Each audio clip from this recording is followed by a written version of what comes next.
Boa noite a todos, a todas que estão nos acompanhando aqui no canal YouTube da OAB-RJ. Este é um evento, uma roda de conversa, o lançamento de um livro, exatamente, que está sendo realizado pelo Centro de Documentação e Pesquisa da Seccional da OAB-RJ, com a parceria do IAB, do Instituto dos Advogados Brasileiros, cuja nossa presidente está presente aqui, nos honrando, e o livro que é Geopolítica da Intervenção, que foi escrito pelo Dr. Fernando Fernandes, né, autor desta obra. Fernando Fernandes, vou assim chamá-lo, Fernando é advogado, criminalista de longa trajetória, dirigente da OAB, foi conselheiro comigo e com Rita, né? Nós dois fomos conselheiros tivemos no mesmo conselho em 2007, né? Quando ganhamos a eleição aqui junto com a Dida Mus, e Fernando Fernandes pelas prerrogativas, foi presidente da Comissão de Prerrogativas. Fernando Fernandes, depois disto, no decorrer da sua trajetória, focou bastante, passou a focar muito na sua advocacia, na advocacia criminal que ele realiza, e foi para São Paulo, né? Foi para São Paulo, e também atua na OAB Federal como procurador de prerrogativas do Conselho Federal da Ordem. Ele é também, além de advogado, doutor em ciência política pela Universidade Federal Fluminense, minha universidade querida, onde também ele é mestre, né, aqui pela nossa universidade. Então, ele é tanto um profissional do direito, um advogado criminalista que coloca a mão na massa, como é também um teórico da massa, né, um teórico das relações que envolvem o direito, que envolvem a sociedade da qual emerge o direito. Ele tem essa característica, esse diferencial na advocacia, né? Tanto uma atuação muito intensa enquanto profissional do direito, advogado, operando o direito, e, ao mesmo tempo, um teórico estudioso. E este livro, que trata da Lava Jato, que é um fenômeno, antes de tudo, político, social, econômico também, né, Fernandes? Nós vamos entender aqui as ligações econômicas desse fenômeno, né, financeiras desse fenômeno. Este fenômeno, este fato, a Lava Jato, que repercute até hoje nas nossas vidas, na sociedade brasileira, ele é analisado, portanto, como disse inicialmente, por quem atua como advogado, como atuou na Lava Jato, atuou na defesa do Instituto Lula, do presidente do Instituto Lula, numa defesa vitoriosa do Paulo Okamoto, né, que foi inocentado, e outras defesas também que fez na Lava Jato. E ele, portanto, traz a este livro tanto as suas qualidades enquanto advogado, operador do direito e cientista político. Por isso que é um livro bastante interessante. Eu li nos 4, 5 dias, foi 4 dos últimos dias eu li esse livro. Foi quinta-feira que eu comecei a ler esse livro e gostei muito, Fernando, e me ajudou a entender bastante da Lava Jato. Depois nós vamos conversar mais em detalhes sobre isso, mas é essa minha breve interpretação. E também não poderia dizer que Fernando Fernandes é um amigo de longa data, desde quando nós iniciamos aqui no Conselho Seccional, uma pessoa que eu tenho o maior carinho, uma pessoa que... Fernando Fernandes fica, às vezes, tempo sem falar, mas quando encontro com ele é como se estivéssemos nos encontrado há pouco tempo, né? Temos uma relação realmente de bastante carinho um pelo outro, e é um prazer participar desse lançamento aqui desse livro com você, Fernando Fernandes. Vou passar para a nossa Rita Cortez, nossa presidenta do IAB, Instituto, que nós dois fazemos parte, né, como membros do Instituto, e a Rita não poderia realmente deixar de participar desse lançamento do livro, né, até porque o IAB tem muito a ver com os estudos que levaram a este livro, que levam a esse tipo de trabalho, né?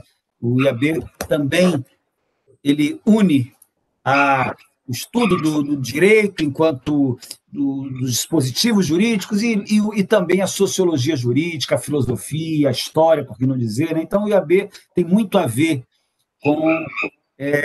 com esse tipo de obra multidisciplinar, né? Uma obra multidisciplinar, esse livro, A Geopolítica da Intervenção. Então, Rita, com a palavra, a Rita também é uma amiga também de mais tempo que Fernando Fernandes. Rita eu já conheço de longa data também. Quando eu estava ingressando no movimento estudantil, ela estava saindo e deixando uma lenda. Ela era uma lenda no movimento estudantil e eu estava ingressando. Mas eu, como vinha antes do movimento estudantil universitário, era do movimento estudantil secundarista, então eu já tinha um contato com a Rita. Ela que não lembra de mim, porque eu era um jovenzinho, mas eu já a conhecia de vista. Rita, Meu Deus, com a palavra. ninguém merece isso. Olha, primeiro é uma alegria muito grande estar realizando o lançamento do livro de um confrade, né, do nosso confrade Fernando Fernandes, né, com a coparticipação da Ordem dos Advogados do Brasil, da Seccional do Rio de Janeiro, né, do Departamento de Pesquisa, muito bem dirigido pelo Aderson, que também é nosso confrade. Enfim, eu só não vou dizer que li o livro porque o Fernando Fernandes, o doutor Fernando Fernandes está me devendo mandar o livro, e ele hoje já disse que vai providenciar. Eu estou ávida, Fernando, para realmente me debruçar na leitura do livro, que é um tema super interessante. Não fosse a pandemia, nós estaríamos lançando esse livro na nossa biblioteca, como você bem disse, né, Aderson? É uma vocação do Instituto dos Advogados Brasileiros a promoção do estilo jurídico, mas com essas facetas, quer dizer, ele é multidisciplinar. Né? Então, ele transita pela sociologia, ele transita pela filosofia, e hoje nós estamos com um cientista político. Mas o Fernando ele escreve com muito. Eu tenho certeza que ele escreveu com muita propriedade. Primeiro, não é só pelo fato da sua formação acadêmica, mas principalmente porque ele viveu essa história, né, como advogado, como um grande advogado criminalista que é. Aliás, né, eu conheci o patriarca da família. Né, o patriarca da família foi o meu concorrente, porque era trabalhista, né, Fernando? Ainda bem que você não foi para essa área. Mas, olha, um grande abraço, entendeu? Acho que aí. Seu pai está vivo, né? Pelo amor de Deus. Está vivo, 93 anos. Graças a Deus. 60, A gente hoje não tem jeito, você tem que perguntar assim: está tudo bem? Está com a saúde boa? Infelizmente, né, acabamos de perder, inclusive, um grande constitucionalista, que é o Paulo Bonavides, né, nosso confrade também no Instituto dos Advogados Brasileiros. Né, nós faremos, inclusive, até por proposta da Comissão de Direito Constitucional, um evento em que nós vamos, enfim, enaltecer, né, todo o trabalho, né, e toda, vamos dizer, toda a participação, né, democrata de Paulo Bonavides. Fernando, eu vou dizer a você que é o seguinte: uma vez eu assisti um evento que foi realizado pelo SOS Brasil Soberano. Esse SOS Brasil Soberano ele é enfim, uma instituição, um movimento que é criado com o Sindicato dos Engenheiros do Rio de Janeiro. E houve um debate exatamente sobre a Lava Jato, e eu fiquei muito impressionada. Né? Nesse debate fazia parte a Carol Proner, o José Maria Rangel, que é da FUP, né? O Aderson sabe bem que somos sindicalistas e advogados que atuamos na área sindical, o Leandro Demore e o Paulo Teixeira. Né? E nesse, vamos dizer assim, nesse debate, nessa palestra, né, o que realmente me assombrou é que eles narraram, né, a tradução de um contrato referente a um acordo que foi estabelecido pelo Ministério Público, a Petrobras, a Operação Lava Jato dos Estados Unidos. Né? Então, quer dizer, uma coisa muito séria.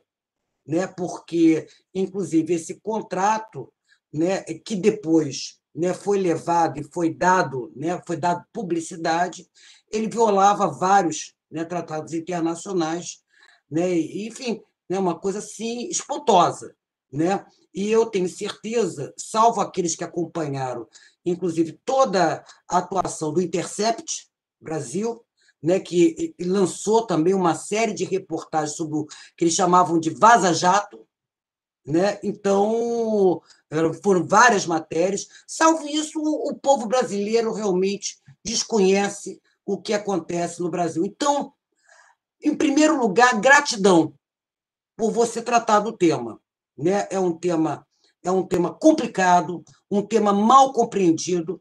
A Lava Jato chegou num determinado momento que parecia uma seita, um partido, quase um partido político. É uma coisa que eu acho absurda, entendeu? Mas, enfim, né, as pessoas, quer dizer, o povo, né, enxerga até hoje na Lava Jato, nesta operação, da maneira como ela foi procedida, como a única via possível de se combater a corrupção, né? No entanto, né, quando nós e acredito que o teu livro, né, tenha trazido revelações sobre a Lava Jato, e você é um advogado, né, é um escritor, enfim, muito responsável, muito sério. Acredito que tenha trazido todos os fatos, né, todos os documentos necessários para nós entendermos, né, que a cobiça, né, pelo pré-sal, né, que leva, inclusive, e que explica ataque a líderes políticos e determinadas ligações perigosas que levaram a ações também, atitudes controvertidas do Poder Judiciário. Então, gratidão, Fernando, por tratar de um tema muito delicado, né, mas enfim, que eu acho que coloca luzes sobre aquilo que nós temos que realmente. A ignorância, a gente tem que matar a ignorância, e aí vou fazer um elogio agora específico ao Aderson, porque o Aderson, através do Departamento de Pesquisa, o Aderson está fazendo um trabalho que eu acho que é digno de aplauso, porque ele tem revelado, quer dizer, ele tem buscado, né, fazer revelações sobre a verdade na busca de reparações, né? Fizemos agora, recentemente, inclusive, um evento bem interessante também, né, falando exatamente sobre a questão da Volkswagen, né, e a colaboração com a ditadura. Então, eu acho que é um trabalho assim, fantástico. Adesso, você está de parabéns. Já falei muito, quem é a estrela da noite é o Fernando. Fernando, maior orgulho, bom te rever. Né? Você é um amigo, sobretudo você é um amigo, né? Você está portas abertas no Instituto. Vamos ver se depois da pandemia a gente consegue fazer um lançamento presencial, inclusive para ter o Vandermeer, né, que é tradicional no Instituto de Advogados Brasileiros, para a gente poder se abraçar, para a gente poder, enfim, fazer essa troca presencialmente. Agora vai virtualmente, então eu agradeço, inclusive, a participação de todos aí, internautas, eu não posso falar aqui, ouvintes, você tem que falar quem são os internautas. Eu agradeço a participação dos internautas, né, e sucesso. Aliás, eu não preciso desejar, já é um sucesso. O lançamento do seu livro já é um sucesso. Aí eu estou esperando receber no meu, da Rita Cortez, e o que você vai destinar à Biblioteca Arão Reis. Muito obrigada, Fernando. Bom te rever e vamos divulgar o livro, porque merece, o assunto merece, né? E principalmente escrito por você. Se o presidente da mesa passar a palavra, doutor Aderson, eu faço uma manifestação.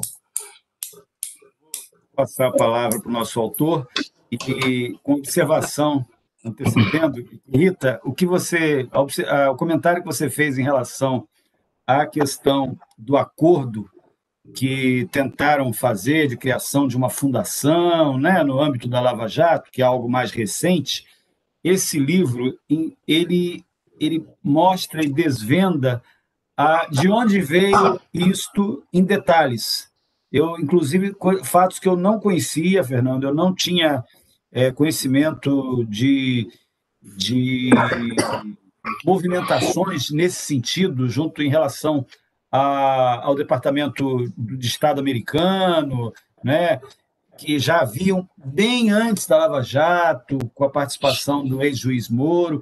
Então, você, isso que você, essa observação que você fez em relação a esse acordo, Rita, muito oportuno, né? Ele mostra de maneira documental como isso já de longa data já vinha sendo pavimentado através do projeto Pontes, né, Fernando, do projeto Pontes, e aí você vai falar aqui que melhor sobre esse assunto, mas eu queria só fazer esse destaque, que me chamou muita atenção isso que citou a Rita. Eu vou passar agora a palavra para o Fernando Fernandes, que é a pessoa mais importante aqui do nosso evento, do nosso lançamento de livro. Obrigado, Rita, pelas palavras em relação ao Centro de Documentação e Pesquisa. Eu costumo dizer que nós temos uma missão, uma que tem a ver com a memória da OAB, da seccional, e uma outra missão que tem a ver com a memória da sociedade, em tudo que a OAB interage, em tudo que a OAB participa. Esse binômio, essas duas missões que nós procuramos realizar, e aí com a sua ajuda também, nós já fizemos muitas coisas juntos, temos que fazer mais, né? Você, quando me conceder uma audiência, quando você puder me conceder uma audiência, para a gente poder conversar sobre os planos que eu tenho para o ano que vem, aí eu quero conversar contigo sobre isso. Audiência é ótimo. Vamos lá, Fernando.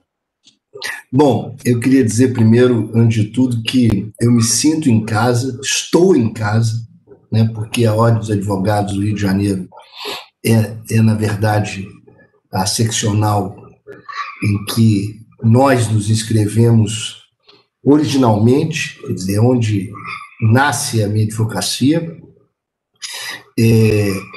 Eu estou entre amigos.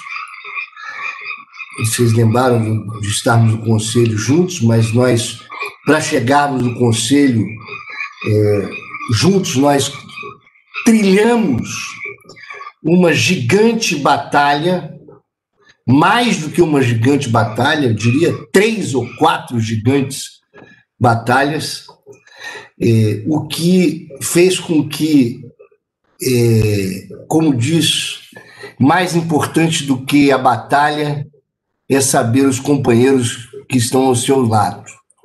Então, esta caminhada que nós fizemos juntos selou essa amizade, essa ligação jurídica, afetiva e emocional.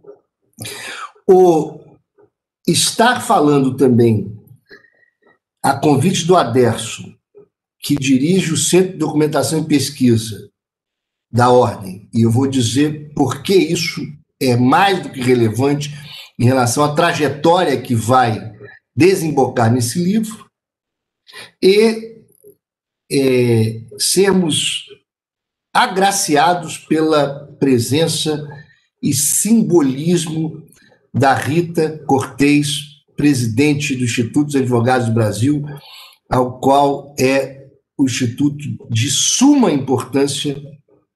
Inclusive, todos os advogados que tenham um papel intelectual precisam estar não só afiliados ao IAB, como em dia com as suas contribuições ao IAB. Afinal de contas, o IAB, ele, diferente da Ordem, ele precisa das contribuições porque não vive de contribuição obrigatória. Então, já convoco a todos a colocar em dia suas contribuições no IAB. E mais, quero também aproveitar e fazer o convite que no dia 17 de novembro nós teremos um lançamento virtual também no IAB. Por que a questão do... Está sem som, Rita, está sem som. Você está sem som, Mas o seguinte... A massa de mim fazendo segredo, né, Fernando? 17... Eu aqui falando do lançamento presencial e a massa, que é nossa diretora de biblioteca, entendeu? Já providenciou tudo. E eu vou mandar o livro para sua casa, porque para a biblioteca do IAB já chegou, mas vamos lá. O que acontece é o seguinte, por que mais do que importante lançar esse livro, ter o lançamento no Centro de Documentação? E o seguinte, tanto o IAB quanto o Centro de Documentação pediram e está deferido que os 2 livros anteriores, que são Voz Humana, Defesa perante os Tribunais da República e O Poder e Saber, que eu vou dizer como eles chegam a essa trajetória, estão gratuitos de forma digital no site da Editora Geração. No hot site do livro Geopolítica, esses 2 livros estão gratuitos. E por quê? E aí fazer essa trajetória que eu acho importante para quem é advogado, né? Que faz com que tenhamos condição de compreender a Lava Jato e compreender o momento que nós estamos vivendo de uma maneira além do direito. A minha trajetória começa, do ponto de vista acadêmico, desvendando exatamente documentação, desvendando as gravações secretas dos julgamentos políticos da década de 70, até 79. Os julgamentos no STM. Esse arquivo foi descoberto por mim. O meu material de pesquisa foi apreendido em 1997. Nós fomos ao Supremo Tribunal Federal com uma medida para abrir esses arquivos. O Maurício Correia, ex-presidente da Ordem dos Advogados, votou contrariamente à abertura dos arquivos. Houve um pedido de vista. Esse pedido de vista demorou 10 anos e foi o último julgamento do Jobim no Supremo Tribunal Federal e foi deferido a abertura desses arquivos. Depois foram mais 10 anos para conseguir fazer cumprir a ordem do Supremo Tribunal Federal. Nessa luta, eu lancei a tese de mestrado, Voz Humana, Defesa dos Tribunais da República, e aí analisei as defesas de preso político, mas a formação da doutrina de segurança nacional que vai gerar o golpe de 64. E o seguinte, no livro seguinte, O Poder e Saber, Campo Jurídico e Ideologia, eu analiso a estratégia política do Francisco Campos, que cindiu o direito da sociologia, da filosofia, quer dizer, a formação das faculdades de filosofia, sociologia, história, que, tidas como um avanço, eu defendo que foi uma estratégia política do Francisco Campos, que foi ser ministro no Estado Novo da Justiça e redigiu o ato institucional número 1, né, do golpe de 64, mas também foi o ministro da Educação que fez essa reforma e em que, pese essas matérias não estarem oficialmente dentro do direito, a Faculdade de Direito era o berço das ciências humanas no país.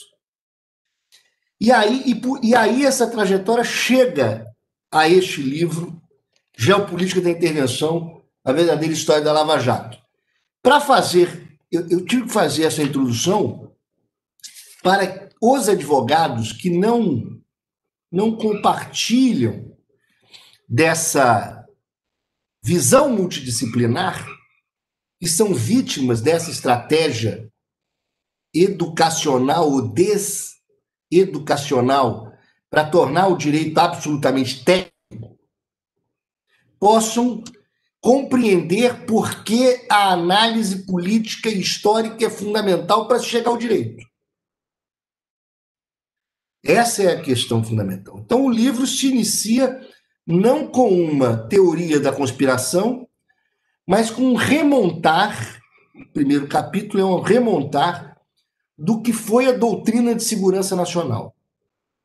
Como os Estados Unidos, que sai da Segunda Guerra Mundial tendo lutado contra o nazismo, absorve concepções geopolíticas nazistas passando a se tornar um império. E, com a Guerra Fria, vende a nossos militares, doutrina os nossos militares em relação a uma doutrina que convenceu as Forças Armadas de toda a América Latina que sua missão deixava de ser a segurança externa do país para perseguir os seus inimigos internos da Guerra Fria. E esta doutrina, em que se dizia que estava numa guerra absoluta, faz com que os militares passem a perseguir os ditos comunistas, porque, além dos comunistas, são perseguidos todos aqueles que pensam de forma diferente ao governo ditatorial, de qualquer maneira resistem ao governo ditatorial, passam a ser vítimas de perseguições, passam a ser vítimas de uma tortura institucionalizada. E, a partir dessa experiência de doutrinação da segurança nacional, os Estados Unidos, vendo e se desfalecendo a questão do inimigo interno comunista, adota a sua segunda fase. Aqueles que gostam do Netflix ou das séries e filmes, pode ver Narcos, que não é, que apesar de uma série, mostra dois agentes do DEA e da Colômbia, né? Passa a segunda fase, que é a influência do Departamento de Entorpecente americano, da CIA, para doutrinar os nossos policiais federais. Vender a pauta de combate ao tráfico de drogas. Muito bem. Isso não é feito só com aula, é feito com investimento financeiro americano pesado. Há no livro entrevista dada por agentes da CIA no passado, dizendo sobre a influência que faziam no Brasil, dinheiro dado para a Polícia Federal. Houve uma CPI no Brasil que desvendou esse fluxo financeiro para a Polícia Federal, para o DEA. E quando se junta essas duas peças, nós conseguimos entender o desdobramento que ocorre com o investimento numa pauta internacional que vai de lavagem de dinheiro, organização criminosa, quer dizer, pautas que fazem uma enorme modificação no nosso direito, delação premiada, né? Nós sofremos uma gigante pressão para adotar essas pautas internacionais, modificamos a nossa legislação.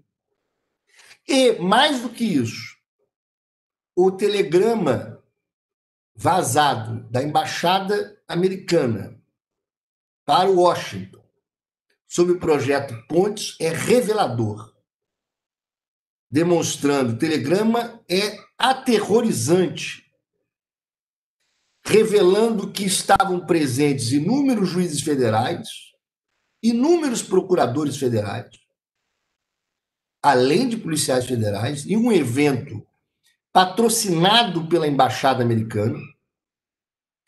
Entre os juízes, nominalmente, é citado o Gilson Dipp e citado o Sérgio Moro, especificamente.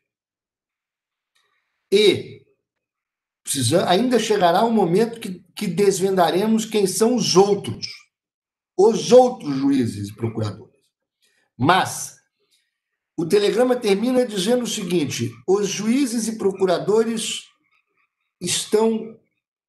foram muito receptivos, são contra o governo, e agora passaremos a uma fase prática de forças-tarefas em Curitiba, Brasília e São Paulo. Muito bem. Eu trago no livro um caso anterior à Lava Jato, que eu advoguei, no qual o Sérgio Moro recebe um ofício da Embaixada Americana diretamente, e este é o grande problema do evento que nós acabamos de citar, e do ofício ao Sérgio Moro, ou seja, são autoridades brasileiras, membros do judiciário, não do executivo, se relacionando diretamente com nações estrangeiras, ou uma nação estrangeira, sem o respeito aos ditames legais e das relações internacionais de nosso executivo, servindo a relações diretas, o que é ilegal. Muito bem. O Sérgio Moro recebe esse ofício, cria uma empresa falsa,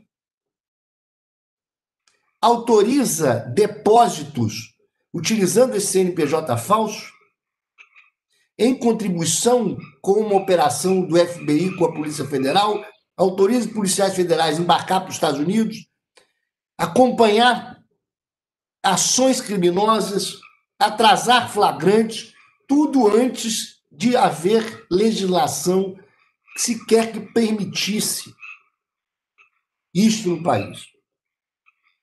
É um dado, portanto, neste processo, onde estava como procurador o Delanhol, que demonstra uma ligação prática, umbilical, direta, anterior à Lava Jato. Muito bem.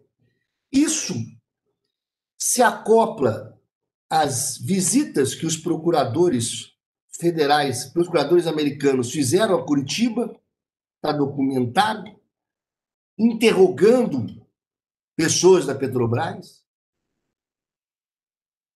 Há essa ligação com o Intercept e a Vaza Jato, demonstrando os nomes dos procuradores, as mensagens dos procuradores de Curitiba tentando ocultar a presença desses procuradores e o desdobramento que isso vai gerar na exposição da Petrobras e na multa bilionária que a Petrobras vai sofrer nos Estados Unidos, com informações fornecidas pelos procuradores brasileiros, que acabaram, inclusive, sendo beneficiados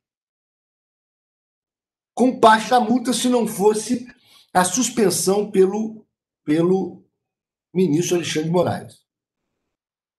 Mas essa influência americana, ela se desdobra em algo grave, que vai sendo relatado no livro, porque eu participei da fase 1 da Lava Jato, né? Eu participei da defesa do Paulo Roberto Costa, obtive a liminar com o ministro Jarbas, que soltou o Paulo Roberto Costa, que parou a Lava Jato.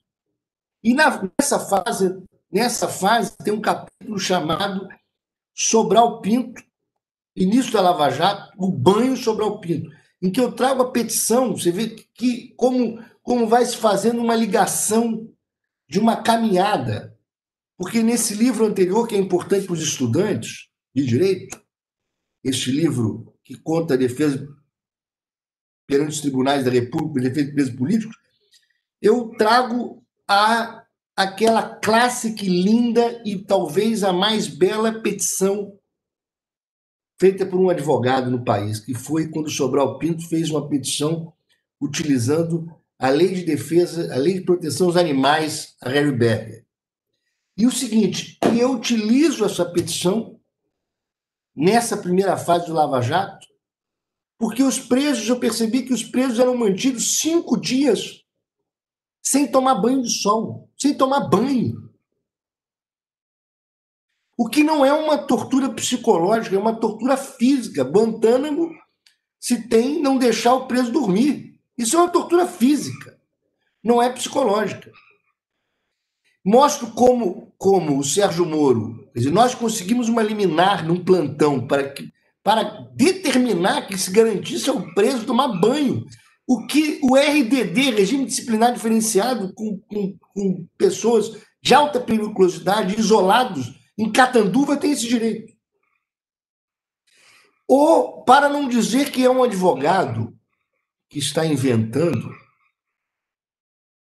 essa questão, esse caso do banho, além de ter tido uma liminar deferida por um juiz de plantão e cassada posteriormente pelo Sérgio Moro, esse caso, quando chega no STJ, a Procuradoria da República, perante o STJ, consegue um parecer dizendo que aqui em Curitiba havia um tratamento, ferir as convenções internacionais e pedindo a concessão da ordem para garantir esses direitos.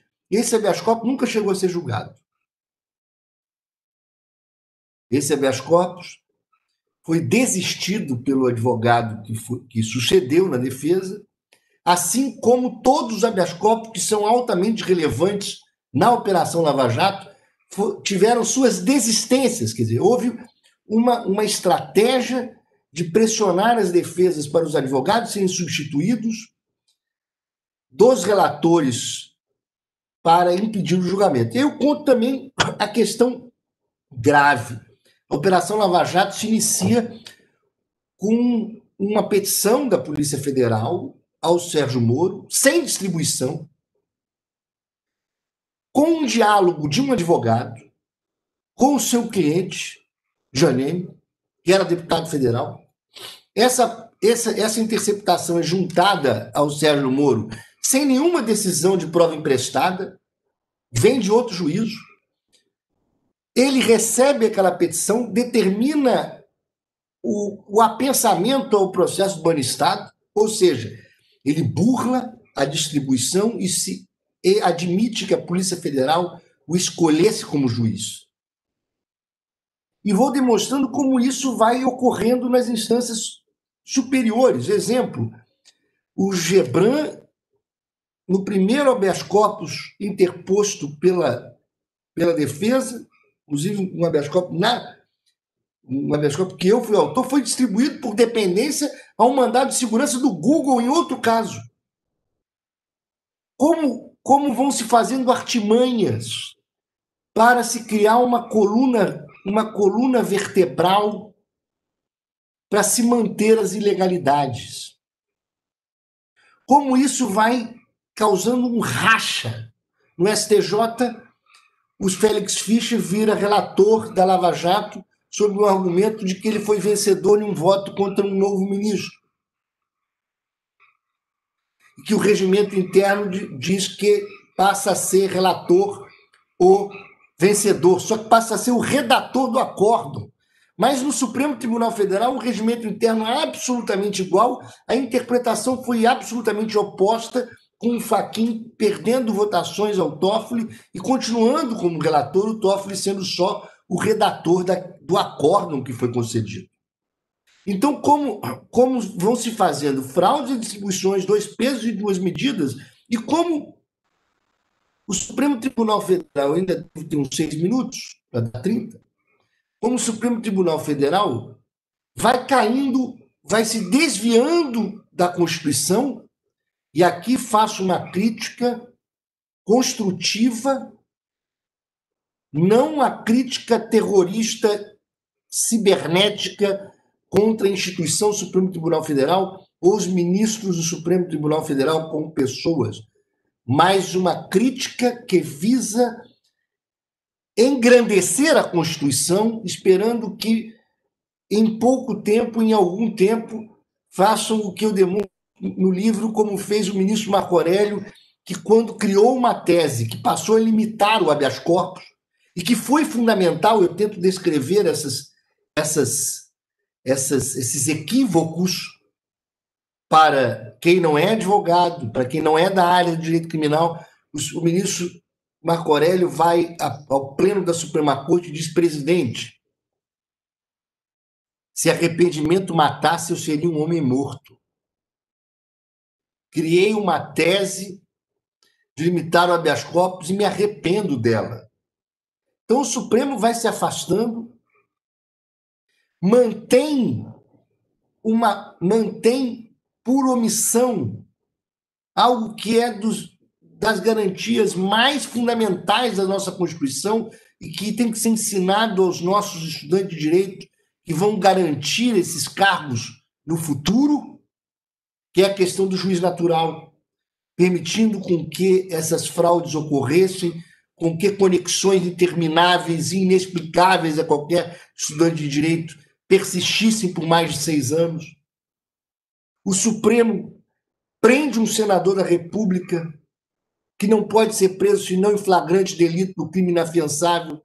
E, neste mesmo caso, eu cito, prende um colega nosso, um advogado, que foi exposto, achincalhado e humilhado, e depois foi absolvido. Absolvido. O Supremo Tribunal Federal afasta o Aécio Neves. O Supremo Tribunal Federal também faz com que permite, quer dizer, vai e vem na questão da presunção de inocência, nega o habeas corpus do Lula contra a presunção de inocência, e uma manipulação da pauta para que a presunção de inocência fosse decidida no habeas corpus do Lula. Gostando ou não do Lula, o fato é que, logo após a eleição, as ADCs, ações diretas de constitucionalidade, são pautadas e o Supremo muda de posição, ou seja, ele é preso por algo que o Supremo diz inconstitucional. O Supremo Tribunal Federal, o ministro Lewandowski, ele defere uma ordem garantindo a liberdade de imprensa e de expressão para que a Mônica Bergamo, da Folha de São Paulo, Florestan Fernandes e o próprio Lula, em outra medida, que eu fui coautor da medida, junto com Adir Damuso,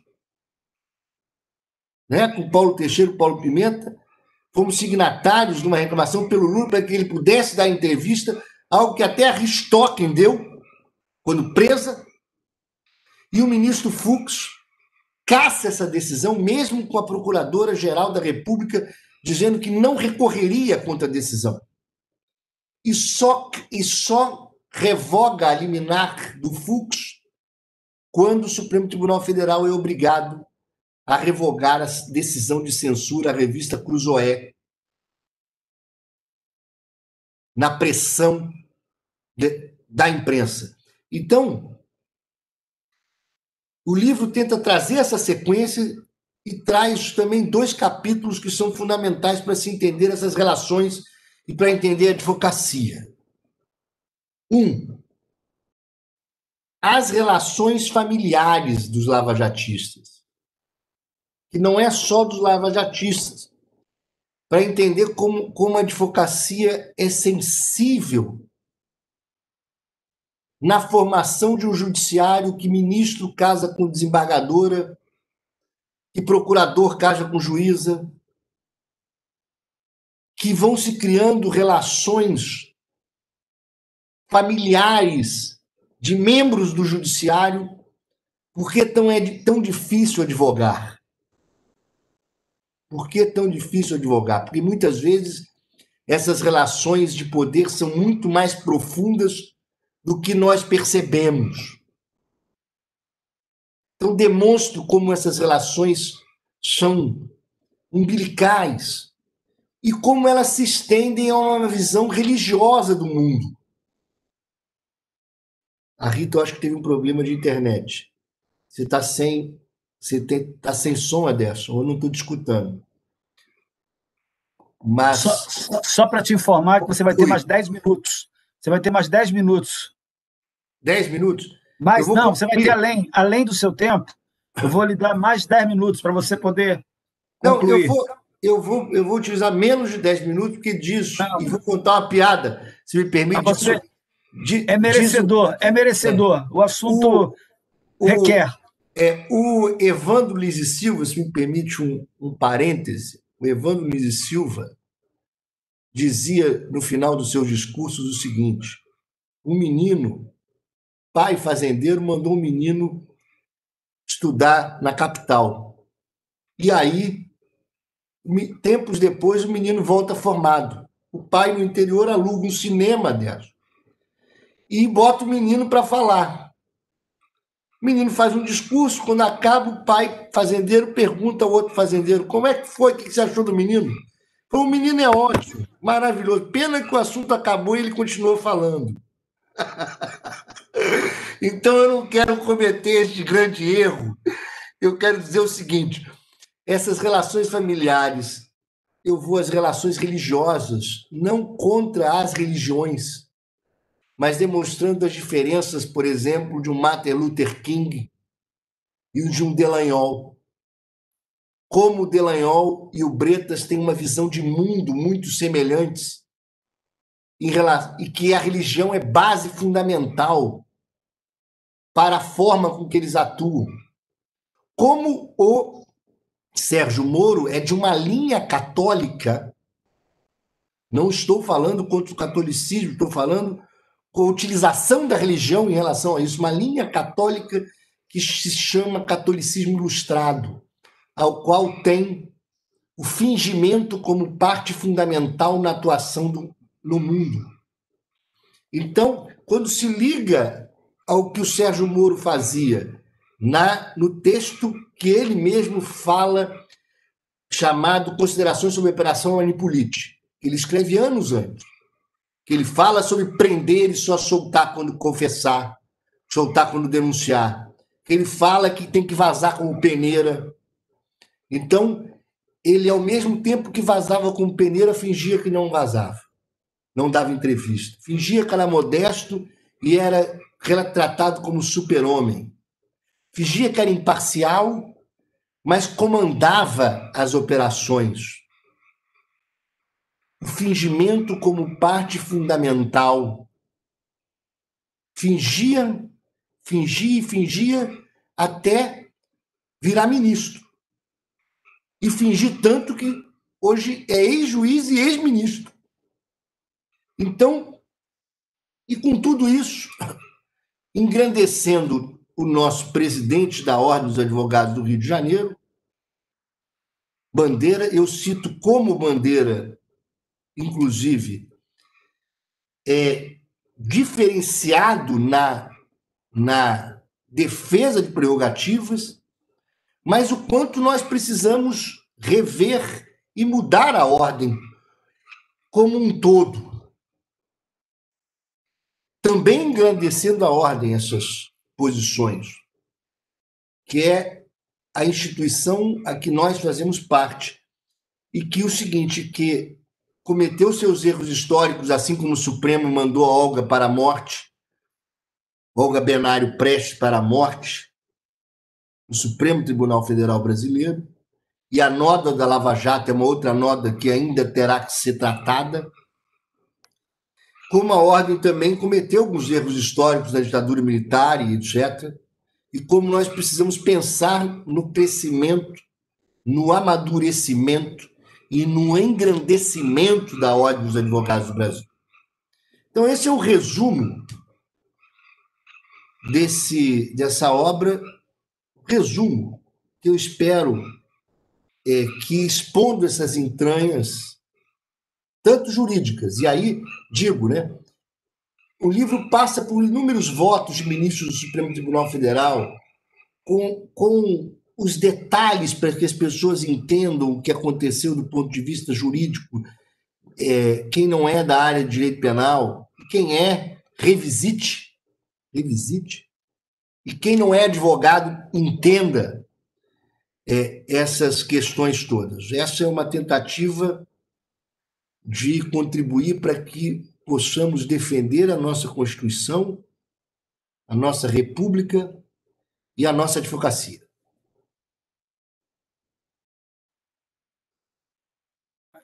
Não vai utilizar todo o tempo que eu acho que nós podemos utilizar para um debate, conversar, ver se nós temos perguntas, e eu estendo no debate. Fernando, eu quero mais uma vez elogiar o seu livro.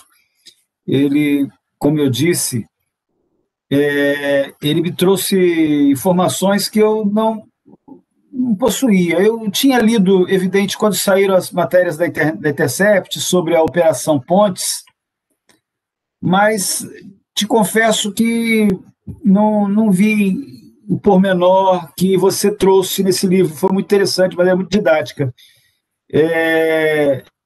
E começo por aí, porque eu falo isso porque eu penso que isso é central em toda a Lava Jato.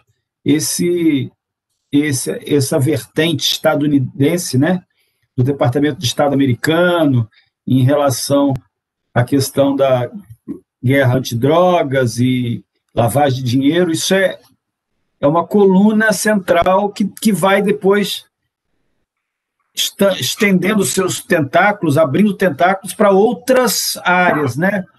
E aí, já começando assim com uma pergunta aqui, Fernando, me diga uma coisa. O que nós sabemos da Operação Pontes somente está em termos de Intercept ou houve alguma investigação além disto por conta do Ministério Público, Congresso Nacional? É somente isso da Intercept que existe? Eu acho o seguinte, na verdade, o documento foi vazado não pelo Intercept. Já vou lembrar, foi vazado por aquele site internacional do Assange. Foi em 2009, né? Certo? Essa reunião, esse curso no Rio de Janeiro foi em 2009. Certo. E o seguinte, foi anterior à Lava Jato. Eu acho que foi em 2009. Mas o seguinte... Anterior à Lava Jato. A Lava Jato foi em 2014. Não foi o Intercept que foi outro site. Vazou o documento. Foi o Assange que vazou o documento. Tá. Mas a minha pergunta, isso não foi aprofundado, não se conseguiu ainda hoje, da mesma maneira que você imagina, terminou o regime militar e nós ainda hoje temos segredos a serem revelados e lutas gigantes para conseguirmos a documentação. Esse vazamento tem muito pouco tempo e não houve ainda um aprofundamento adequado nessa investigação. Não tivemos tempo histórico para isso. Mas o documento é verdadeiro, não foi contestado, tem nomes, certo? E precisa, inclusive, o próprio CNJ deveria exigir. Porque eu li o seu relato e, com base no documento, que você tem, nesse encontro, se informa que é informado que tiveram 26 juízes federais de 26 estados da federação. Pois é. Além de 50 policiais federais e 30 autoridades estatuais. Mas vou me ater aos juízes. Juízes federais de 26 estados da federação. Isso significou viagens desses estados, acomodação no Rio de Janeiro, toda uma logística paga com dinheiro público. Isso ficou, evidentemente, documentado. Ou dinheiro público ou dinheiro da Embaixada Americana. Mas as reuniões, os eventos foram no salão do Ministério Público, ou pelo menos se diz aqui que alguns deles foram, né? Não sei se todos. O fato é, o CNJ deveria exigir que se revelasse todos os eventos realizados e patrocinados pela Embaixada Americana, quem são os juízes, qual a agenda pública. Afinal, o seguinte, a autoridade brasileira não pode ter evento secreto. Agora, especialmente esse, com 50 juízes, com juízes federais de 26 estados, então, no princípio, seriam 26 juízes federais, né? No mínimo, 26 juízes federais tinham, certo?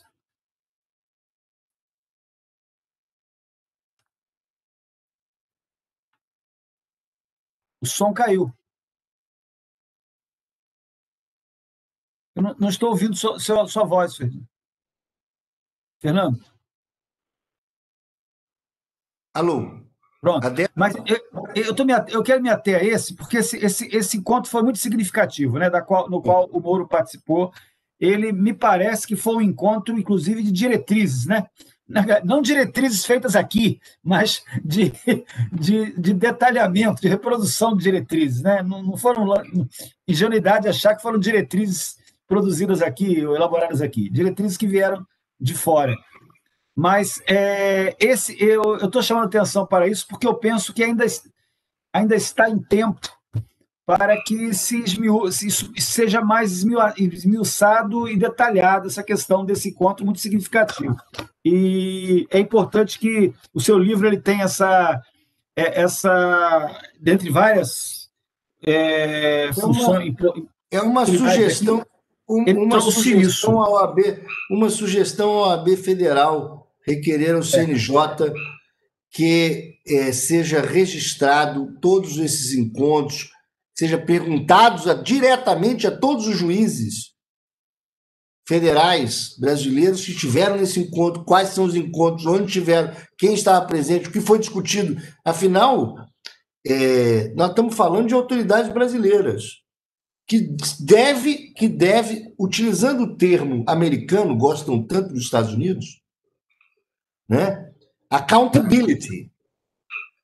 Nós precisamos temos o direito de accountability do que foi praticado. Da mesma maneira que o grande problema que nós vemos aí nessas mensagens do Intercept, vazadas, que são as conversas entre o Sérgio Moro e o Dallagnol, e do Dallagnol e os outros procuradores, sob processo, que são atos jurídicos, processuais. Esse é o grande problema, porque não são mensagens entre procurador e juiz, vamos tomar uma cerveja, que tem direito de fazê-lo, afinal de contas, são seres humanos, mas quando relatam processo, conversa sobre processo, o grande problema dessas mensagens é a falta de accountability, é porque ocorreram atos, e aí falando para os advogados, nossos colegas e amigos, são atos ocultos à advocacia. Imagine de se descobrir que se está numa audiência e que o que o advogado ali faz, tem pouco significado porque o juiz e o promotor se falam secretamente, combinam o que vai ser feito. Isso é grave. Muito grave, muito grave. Outro aspecto, Fernando, você também mostrou muito bem essa fábula que se construiu de que a Lava Jato começou com aquela investigação do posto de gasolina, do cheque, o quanto isso é uma história, né? Porque, na verdade, se ela teve início foi com a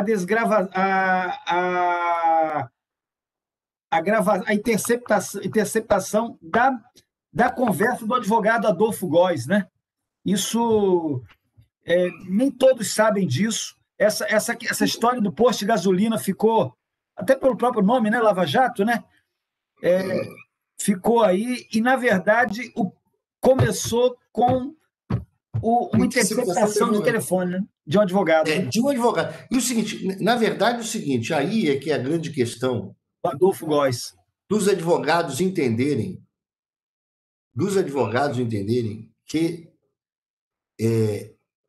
a história fantasiosa e cinematográfica da Lava Jato, ela, além de ser mentirosa, ela ofende profundamente a advocacia. Sim. Porque ela retira o poder do advogado exercer de maneira justa um processo judicial. Rita, de volta. Nós estamos aqui debatendo, Rita. Eu estava falando aqui, Rita... Caiu. Eu quebrei a casa inteira, passei fibra ótica, estou entrando pelo celular. Não consegui entrar de jeito e maneira. Isso acontece com todos nós, e volta e meia. Né? Eu falava com o Fernando aqui, que aquela fábula de que a Lava Jato começou com a investigação do posto de gasolina, o Fernando mostra muito objetivamente como tudo começou, na verdade, com a interceptação de um telefonema de um advogado, que foi o Adolfo Góes, que era advogado do ex-deputado Jatene, né? Então, quer dizer, eles zombam, primeiro uma mentira, uma farsa, né? Que começou que na verdade começou de forma ilegal, e zombando da própria advocacia, né? Impressionante isso, impressionante. Esses fatos vão sendo esquecidos e ocultados, né? O objetivo é deixar registrado que não esqueceremos que isso se iniciou com ofensa à prerrogativa profissional dos advogados. Com certeza. Isso tem que se bater muito nessa tecla aí, que começou. Na verdade, nós sabemos mesmo que começou já com contatos informais e legais com autoridades estrangeiras em relação a informações sobre contas bancárias dos réus, né? Os que nem eram réus ainda, né? Denunciados, certo? E a questão, quando você mistura isso, como eu coloco no livro, com a questão do Snowden, com a vigilância que os Estados Unidos fazia já sobre a Petrobras, né? O que virou livro, chamado Não Há Lugar para Se Esconder dos Estados Unidos, virou um documentário que ganhou o Oscar. Quer dizer, então, não são invencionistas nossas. E o seguinte, e para deixar mais claro, o próprio Fantástico fez uma matéria anterior à Lava Jato em que demonstrava que os Estados Unidos estavam interceptando a Petrobras. A própria Dilma foi gravada, né? A Dilma, a Mercury. Desculpa, eu tô tentando aqui entrar de novo pelo computador. Está ouvindo? Mas eu está conseguindo ouvir? Estou ouvindo. Nós estamos ouvindo e te vendo. Antes de você chegar, nós falamos da questão da gravação de interceptação de um telefonema de um advogado, né, que acabou dando origem a uma investigação. E falamos também, Rita, de um encontro que houve, um evento que houve, patrocinado pela Embaixada Americana, reunindo... Acho que ela está escutando. Reunindo dezenas de advogados. Juízes. Juízes de 36 estados da federação participaram desse evento, Rita, da Operação Pontes. E que teve, inclusive, um dos locais de reunião foi no Ministério Público Estadual do Rio de Janeiro e na Embaixada, e tudo isso passou aí ao largo, ninguém fala nisso, ninguém esmiuça isso, né?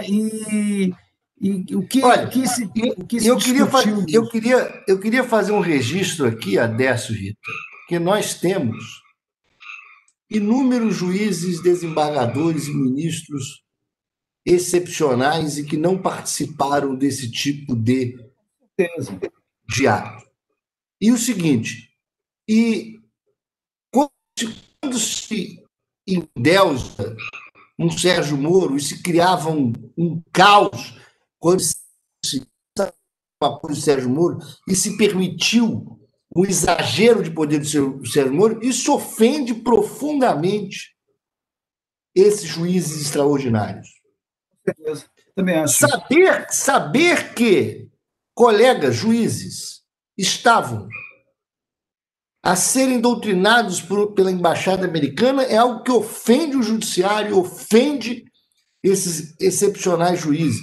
Então, assim, as nossas críticas aqui são muito claras, no sentido de extirpar esse tipo de comportamento, inclusive para aqueles que cometeram esses atos sem consciência, passem a ter consciência e ajudem que os atos sejam revelados, porque isso é muito grave e precisa ser revelado e estudado. Nós não podemos ocultar essas coisas da história brasileira. Sim, sim. Você sabe o que eu digo, Fernando? Agora eu vou tentar entrar no bate-papo. Olha, desculpe mais uma vez, olha, nunca aconteceu isso antes, depois que eu passei a fibra ótica. Você é bem-vindo. Fico até nervosa, porque eu não conseguia de jeito nenhum. O que aconteceu comigo, no meio da entrevista? Ah, meu Deus do céu, realmente é um problema. Uma coisa que eu acho que a gente tem que combater a pandemia da ignorância. Aliás, tem um artigo que saiu muito interessante, né, aí na grande imprensa, que fala exatamente sobre isso, né? Então, essa interferência, né, que eu acho que tende, dependendo do resultado das eleições, até porque nós temos um governo subserviente, cada vez mais subserviente, né, ao governo dos Estados Unidos, mas essa interferência sempre existiu. E pior, eu acho que tem uma situação mais grave ainda, Fernando, que eu acho que é mais antiga, que foi quando o Banco Mundial, que sempre seguiu, né, os ditames, né, da política, né, dos Estados Unidos, né, interferiu sobremaneira na reforma do judiciário. Se nós pegarmos, né, toda a cartilha do Banco Mundial, eu sempre falo sobre isso, porque é uma Isso é coisa que FHC. funciona, né? Se você pegar a cartilha do Banco Mundial, de como é que teria que funcionar o Poder Judiciário, né, na América do Sul e Caribe, entendeu? Está tudo ali. E que vem até hoje. E que vem até hoje. Quer dizer, então, eu acho que eu acho que colocar, né, revelar, eu acho que são as questões das revelações. Eu não sei o que aconteceu com a CPI, não sei se essa CPI ela encerrou, não sei se você trata disso, Fernando, no teu livro, né, mas essa CPI ela foi aberta em 2019, exatamente em razão da troca de mensagens que foram reveladas pela Intercept, teve autorização de abrir a comissão parlamentar de inquérito, eu não sei o que fim teve isso, eu não sei se, entendeu, se a coisa prosperou, se parou só por conta, entendeu? E essa CPI do DEA, e essa CPI do DEA é lá de trás também. Ou seja, na verdade, todas essas investigações acabam não gerando a consequência que deveria gerar, ou seja, uma conscientização e uma interrupção desse tipo de ação interna no nosso país. E olha só, dizendo aqui algo assim para aqueles que gostam de leitura, vale a pena ler o livro do Fernando Moraes, chamado Os Últimos Soldados da Guerra Fria. Inclusive, ele deu a honra de postar o Fernando Moraes o Geopolítica da Lava Jato. Mas assim, esse livro demonstra como Cuba mandou alguns cubanos fingindo que estavam fugindo para os Estados Unidos e lá ficaram, vamos dizer, mandando informação para Cuba sobre os movimentos anticastristas que, inclusive, tentaram matar o Fidel Castro, mandaram bomba dentro de hotéis em Cuba, etc. Esses cubanos foram condenados à prisão perpétua nos Estados Unidos como espiões. Então, é o seguinte, nós estamos falando aqui de juízes brasileiros em palestras e servindo a nação estrangeira. Imagine nos Estados Unidos se 10, 20 juízes federais deles estivessem tendo relações diretas com nações estrangeiras, estavam condenados à prisão perpétua. Ou seja, nós não podemos. É o seguinte: se falam tanto dos Estados Unidos, nós queremos as mesmas garantias. É grave. Comparação bem feita mesmo. O Fernando, dando agora um pulo aqui para a questão que você coloca no livro, que é das manobras em relação às competências, tanto no STJ como no STF, né? Eu achei aquilo ali impressionante, né? Como se dirigiu as competências, se elegeu, né? Se elegeu as competências que lhes interessavam. Mas o que me chamou a atenção foi as desistências depois, que você falou aí na reunião, no início do nosso evento, que desistiram de todas essas reclamações, né? Esses habeas corpus, né? E aí me parece que houve, então, na Lava Jato, houve uma intervenção nas defesas, certo? Claramente. Se interviu as defesas foram... Essa questão, primeiro o seguinte, primeiro o discurso da Lava Jato de que não, as decisões do Sérgio Moro foram mantidas. Foram mantidas porque eram julgadas pelas mesmas pessoas. Essa é a primeira coisa. Segundo... Mas não entraram no mérito também, né? E segundo, nunca o Supremo Tribunal Federal decidiu que ele era competente. Isso é uma mentira. Se criou, se repetiu 1 milhão de vezes a se tornar mais absoluto de toda a verdade. É mentira. O Supremo Tribunal Federal jamais apreciou.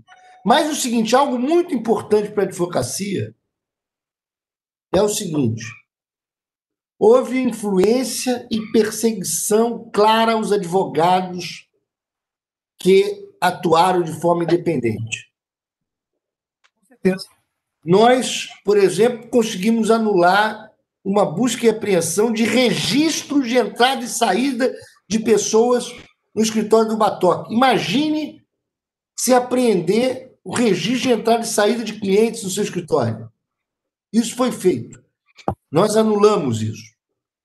Nós trancamos uma ação penal contra um advogado ímpar, que é o Pedro Serrano, que estava sendo investigado por obstrução à justiça pelo fato de ter impetrado um mandado de segurança. Então é o seguinte, nós estamos falando de abusos gigantes. E o seguinte, e isso se desdobra a ações da Lava Jato no sentido de retirar advogados. É isso que eu estou chamando de uma intervenção, né? Houve uma intervenção. O Batoque, por exemplo, estava com um habeas corpus preparado para julgamento no Supremo Tribunal Federal e os policiais pressionaram tanto o cliente, que substituiu o Batoque. Ou seja, essa questão, e é duro, Rita, trazer essa questão, por exemplo, da delação premiada. Porque a delação, eu digo assim, minha concepção, a delação, se vocês quiserem discutir a delação do ponto de vista teórico, de um sujeito, por livre e espontânea vontade, resolve confessar ou delatar, eu posso fazê-lo. Mas o fato é que é inadmissível um sujeito, não porque está preso. O argumento não é, está preso, não pode fazer delação. Não é o preso. Ilegalmente preso e submetido a situações desumanas, pressionado, ameaçada a família, ou seja, muito mais grave. Isso, o advogado colocar a sua assinatura com todas as vênias a quem o fez, colocar a sua assinatura numa delação premiada, é atestar que a delação foi feita sem essas ilegalidades. É quase agir como o médico que presente uma tortura. Médico legista. Não, médico presente numa tortura. Os médicos que exerceram o papel e advogados que também exerceram o papel. Nós temos heróis da advocacia do regime militar de 74 que atuaram bravamente, como também temos os esquecidos, que serviram para legitimar atos fingidos. Eram chamados de nativos para legitimar. Nós precisamos, quando nós debatemos essas coisas, que é duro de debater, porque, principalmente hoje, a delação premiada virou um mecanismo financeiro, certo? Que faz com que o advogado que resolve exercer advocacia tem o seu cliente com 100% dos bens bloqueados.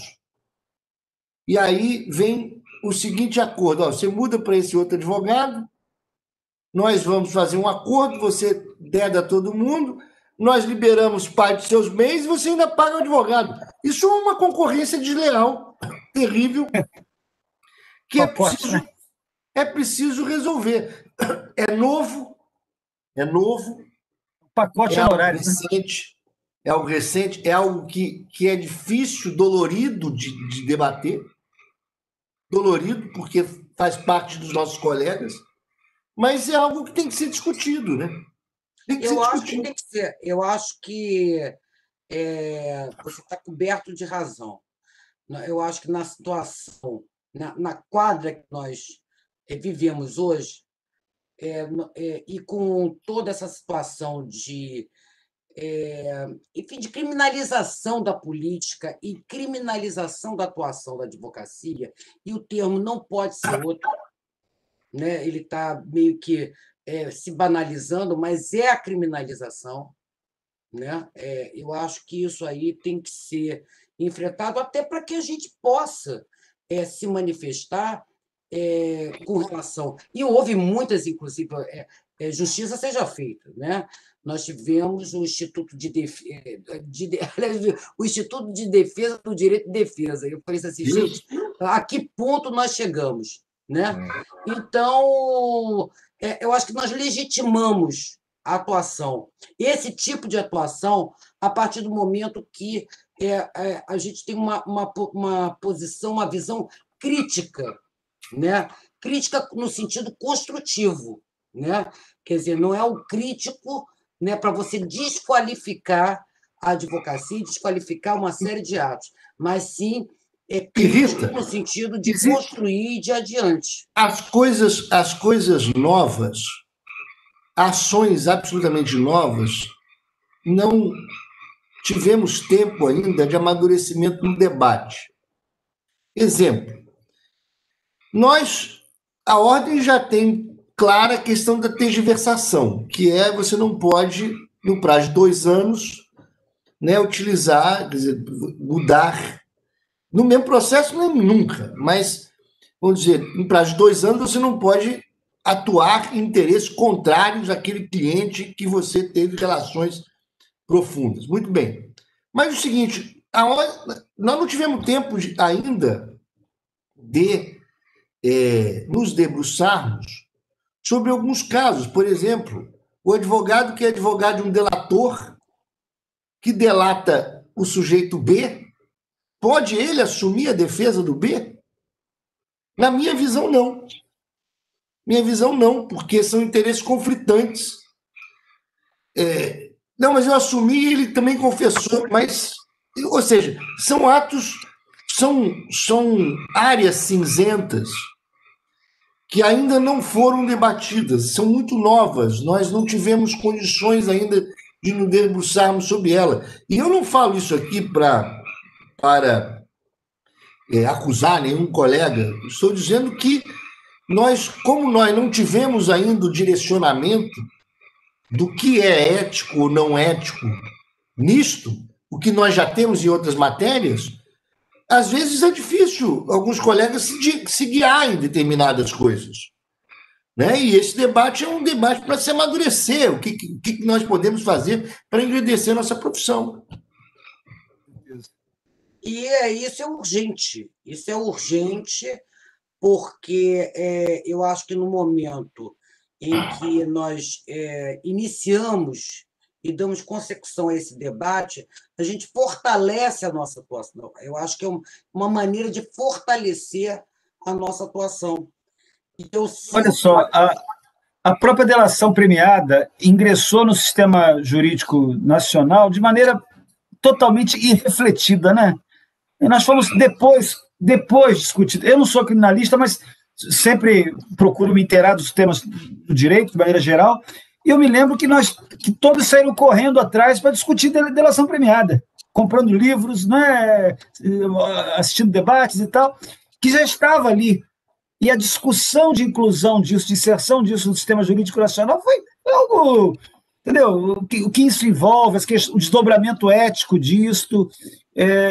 Isto é... Se pode ser o mesmo juiz... Porque... Se pode ser o mesmo juiz também, eu nem pensei nisso também.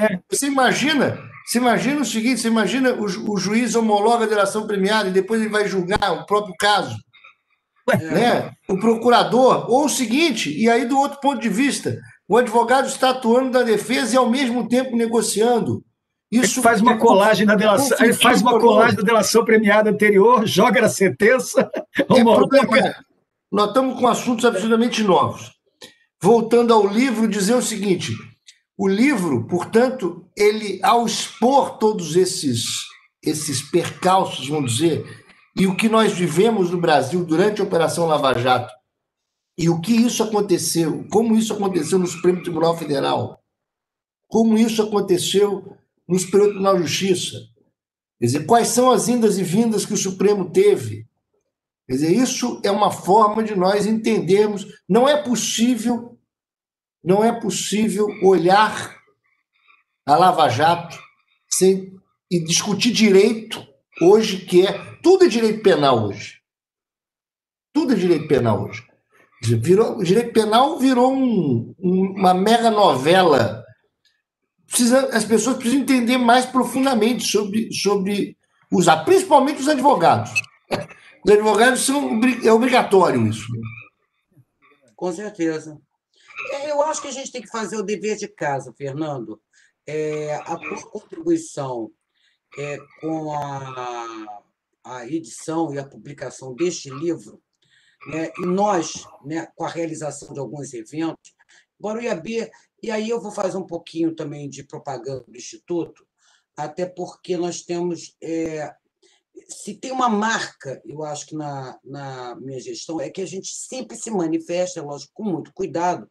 Eu acho que o IAB não tem que se manifestar sobre tudo, né? Mas em todas as questões de relevância e de importância para a sociedade, entendeu? O Instituto está ali, né, colocando, quer dizer, fazendo, quer dizer, redigindo notas institucionais, atuando no sentido de chamar a atenção, porque é lógico que a gente não tem a dimensão e nem tem as atribuições da Ordem dos Advogados, né? Ainda que seja pai e mãe da ordem, essas atribuições, as mesmas atribuições nós não temos. Então, eu até me lembro, Fernando, nós fizemos uma carta, eu acho que até a pedido da Comissão de Direito Penal, a ministra Carmen Lúcia, com relação ao habeas corpus do Lula. O pedido e a questão da prisão preventiva, que julgasse logo, entendeu? Então, foi uma iniciativa da Comissão de Direito Penal. Eu pedi que a comissão, inclusive, que aí tem os argumentos, né, técnicos. Parecer, né? Tem um parecer. Não foi parecer, não. Aí foi ofício que nós enviamos ao Supremo, a relatora era a ministra Carmen Lúcia, e nós fizemos esse ofício, nos dirigimos à ministra, pedindo um posicionamento do Supremo com relação a essa matéria.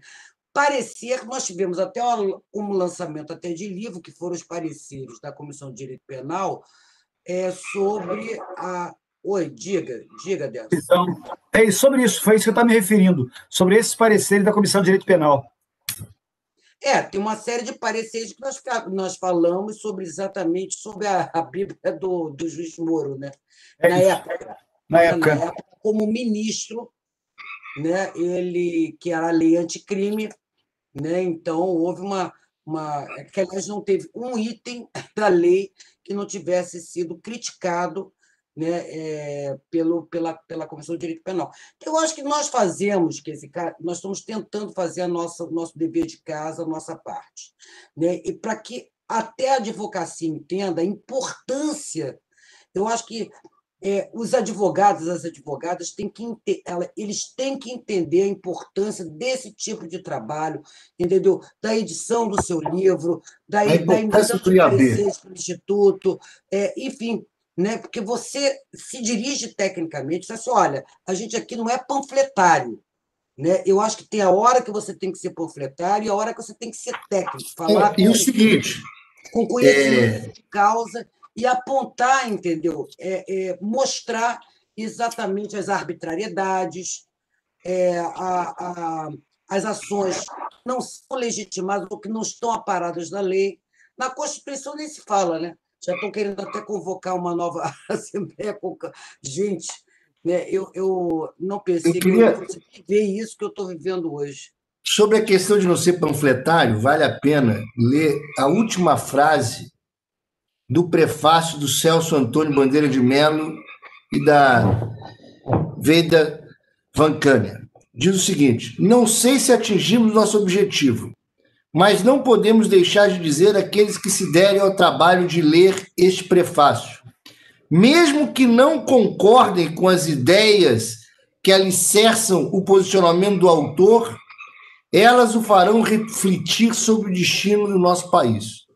Então, é o seguinte, nós não queremos que as pessoas concordem com o que nós falamos. Podem concordar. Mas quando o IAB exerce esse papel, ela está exercendo o papel de fazer com que posições fundamentadas sejam debatidas. E isto é que é exercer democracia. Isso é obrigação nossa, né? Eu acho que é colocar em discussão e garantir.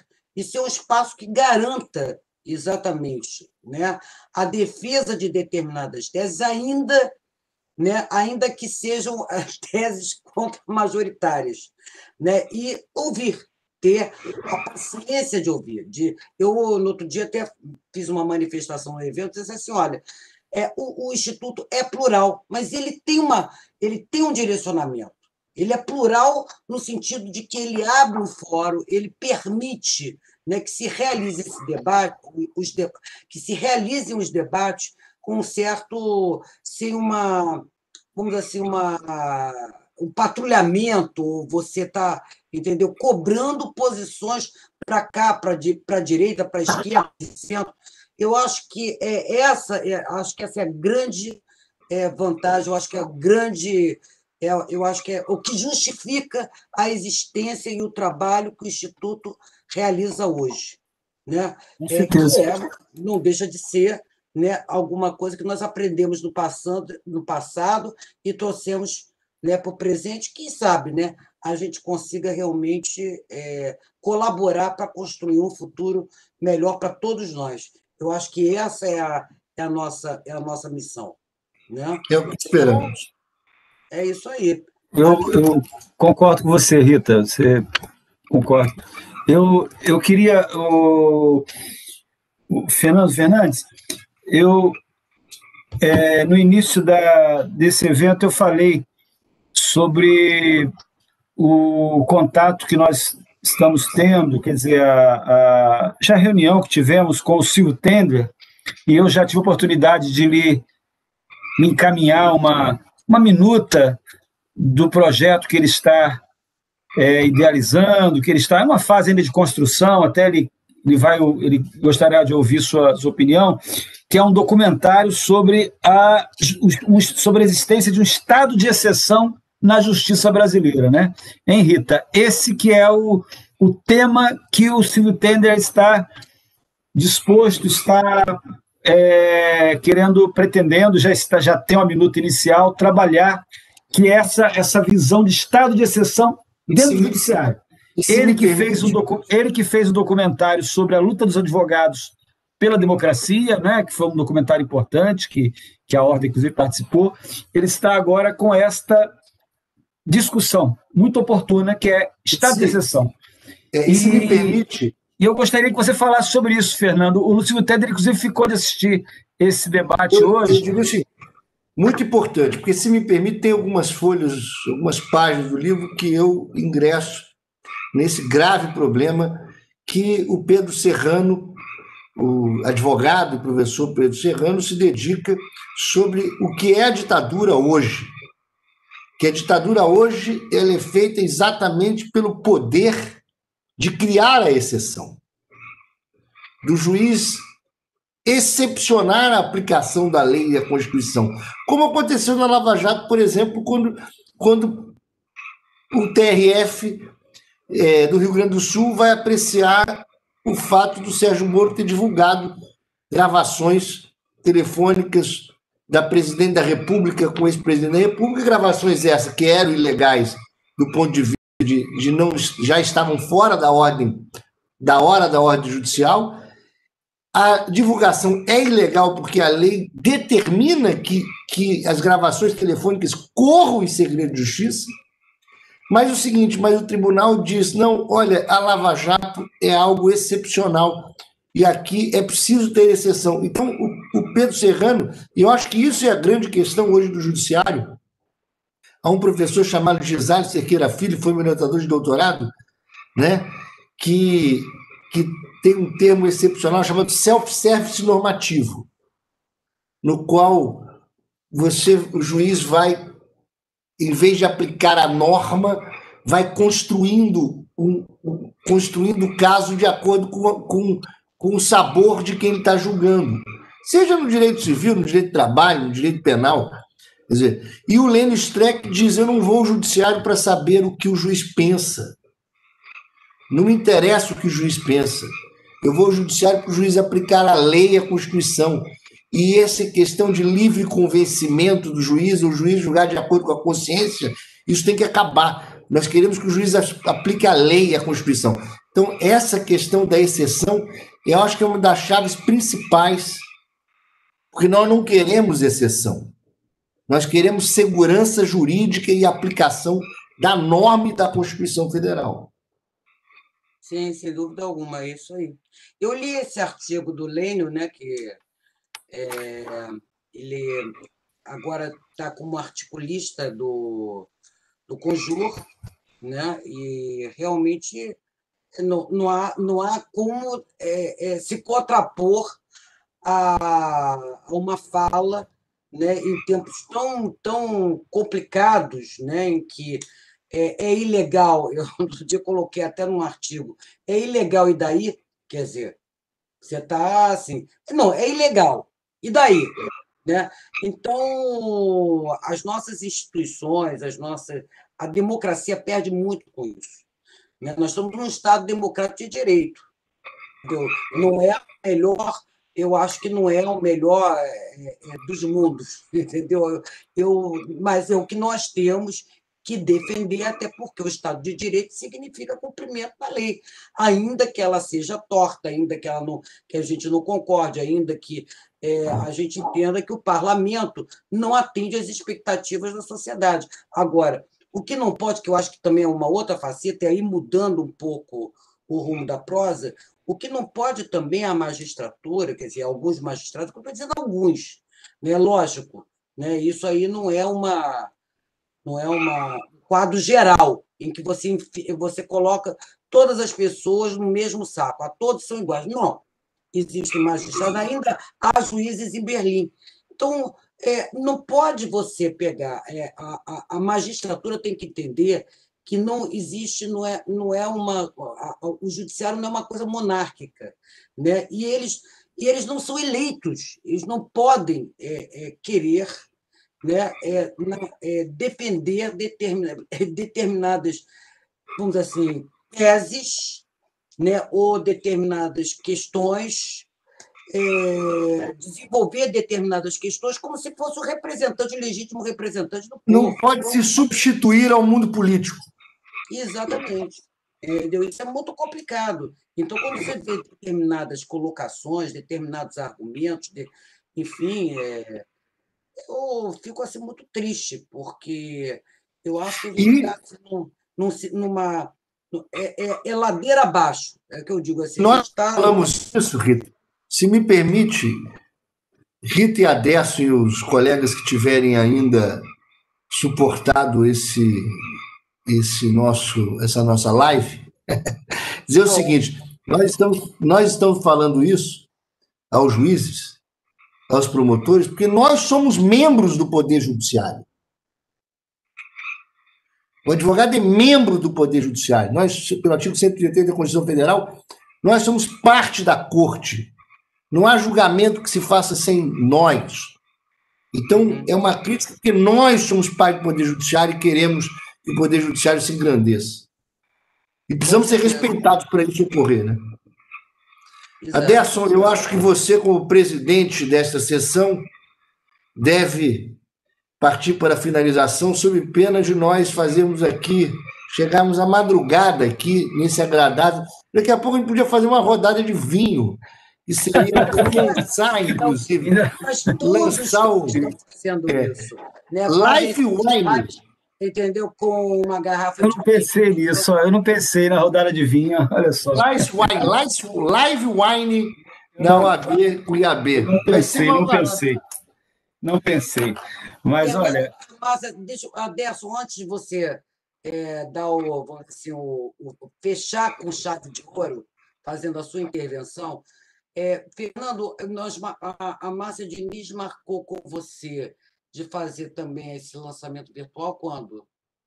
Dia 17/11, às 16 horas, o IAB irá lançar o livro em um debate que vai ser Lênin Streck, certo? Geraldo Prado e a Márcia. E me daria uma honra enorme se a presidente Rita estivesse presidindo essa mesa, né, Adécio? Com certeza. De fato e de direito. Eu estou com o dom da... Vou me sentir até desprestigiado se a Rita não tiver. Vou me sentir desprestigiado. Não.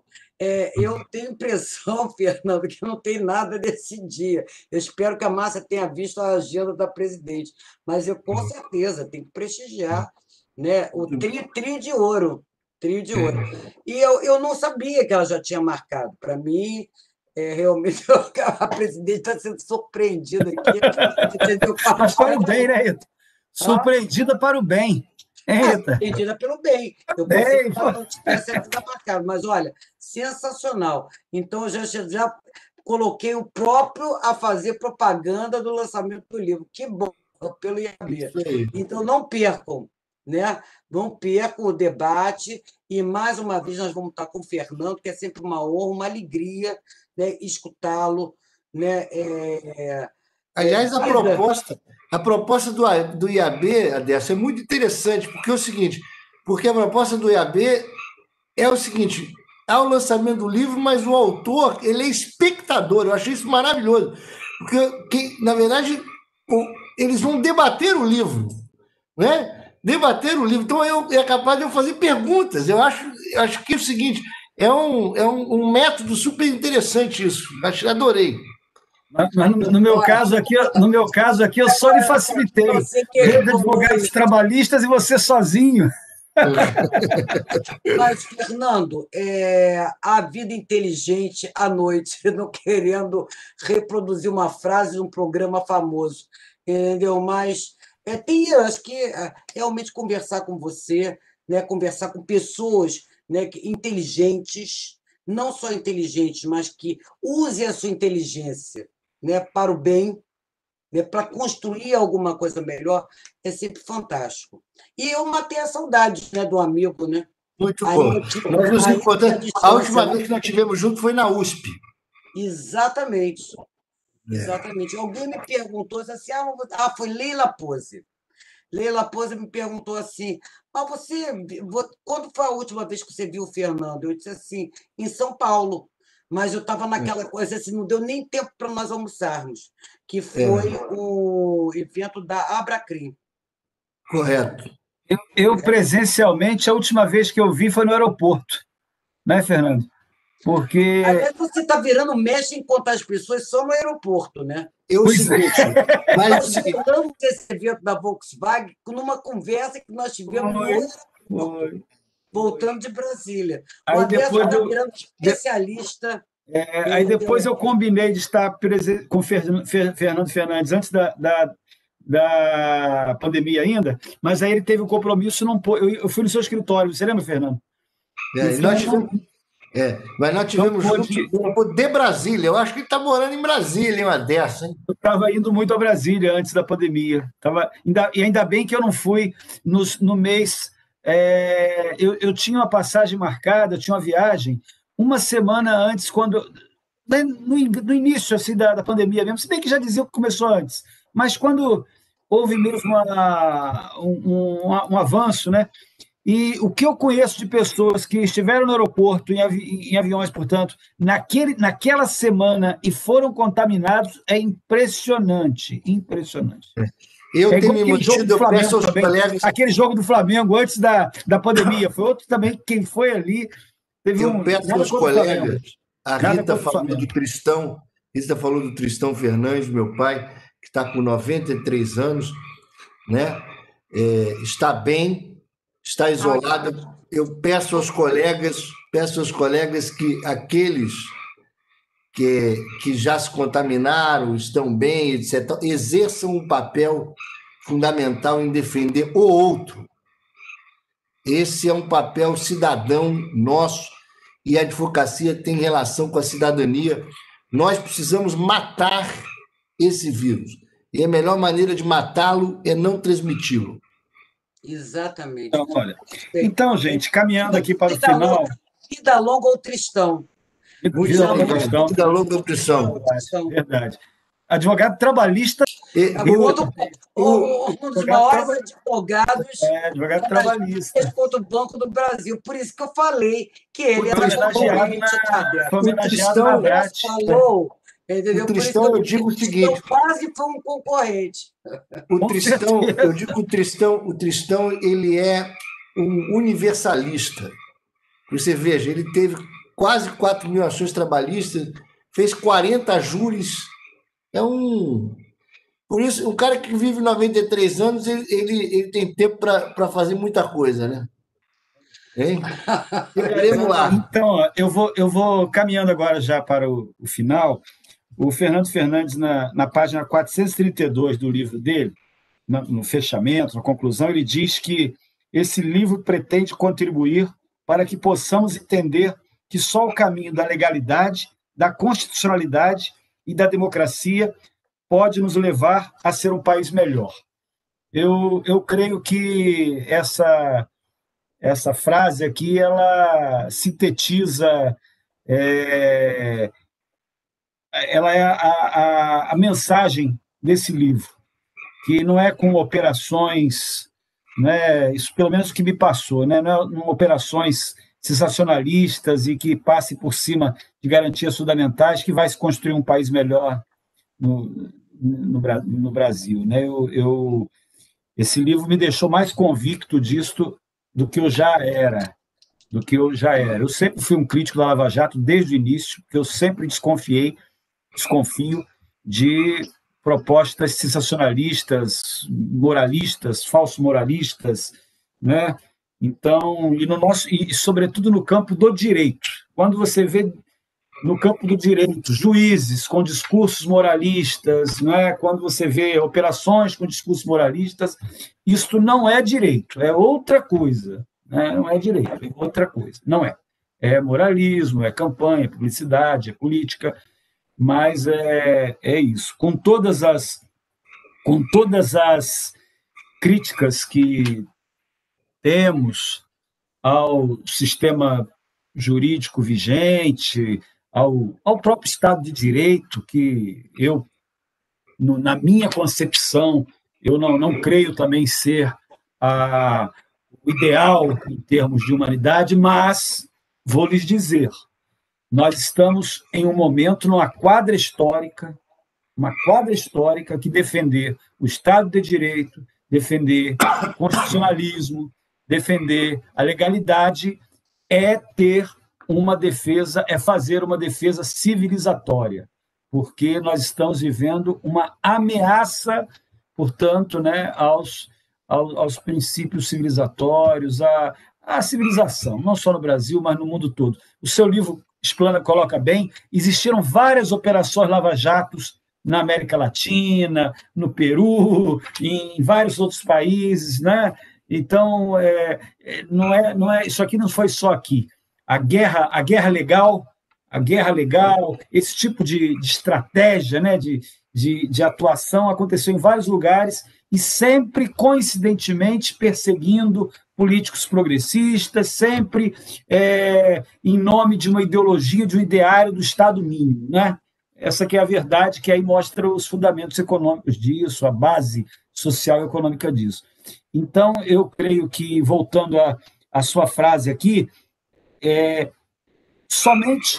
sobretudo nessa quadra que nós estamos vivendo, né?